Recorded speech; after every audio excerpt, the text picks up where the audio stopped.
New reports from the Commerce Department on what consumers are spending on goods and services showed core prices edging up in July at the expected rate, and it could be the green light the Federal Reserve needs to cut interest rates in September.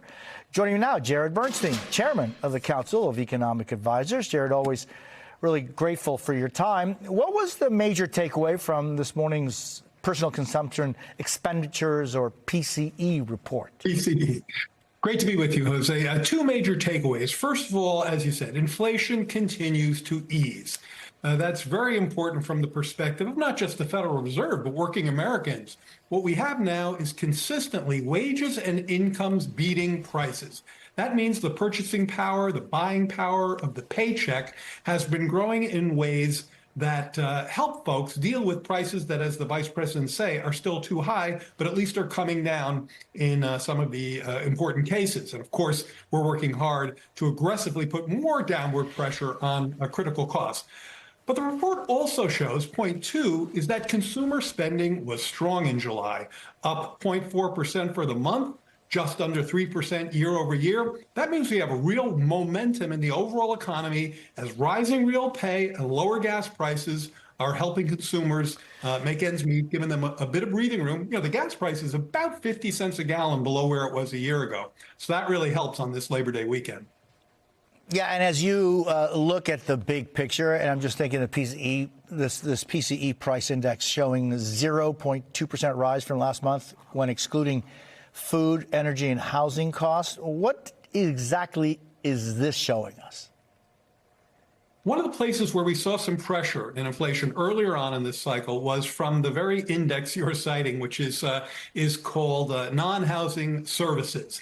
Forget about the technicalities. What it really means is that the Federal Reserve was concerned that there was growing price pressures in the service side of the economy, where we've seen some wage pressures. What we see now is that that important index is also easing, giving the Fed the room it needs to pursue the policies that it's announced. So without getting into the specificity of those policies, what we're seeing in this report, whether it's the sub-index you just raised or the overall take, inflation 2.5% year over year, that's the lowest it's been since early 2021, is inflation moving in the right direction, and cost cutting from the vice president's perspective, President Biden's perspective, still top of our agenda.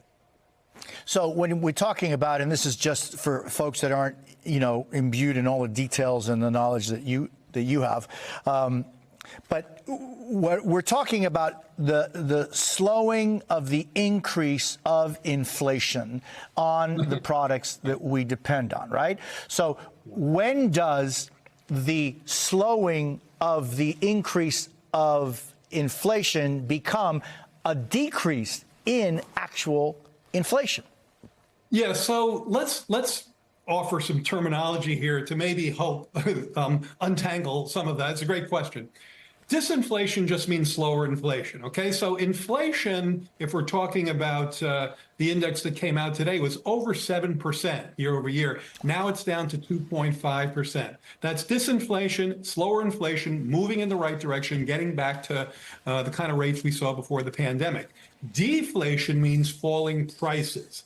Now, look, we would not want to see broad price declines across the economy because it would take a really serious recession to get there. What we want to see are some of the prices that were just clearly too high. You've heard the vice president talk about groceries, housing. Those are areas where we want to make costs come down. Prescription drugs, an area where Joe Biden has worked hard and successfully to actually reduce the costs of prescription drugs, not just slower inflation, reduce the costs. Childcare, housing, energy. Those are all areas where we're trying to take actions to actually lower the costs. And I think the vice president has articulated some powerful policies in that regard. Particularly, she's been leaning into housing, where we have a decade in the making shortage of affordable housing. And her plan, in great contrast to the opposition, which really has no plan at all, I think could go a long way to chipping away at that shortage.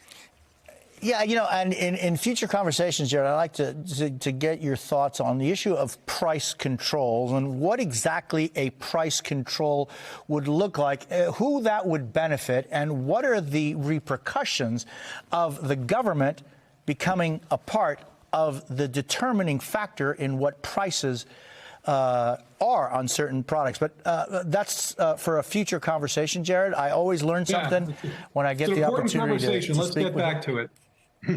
Thanks, Jared. Appreciate it.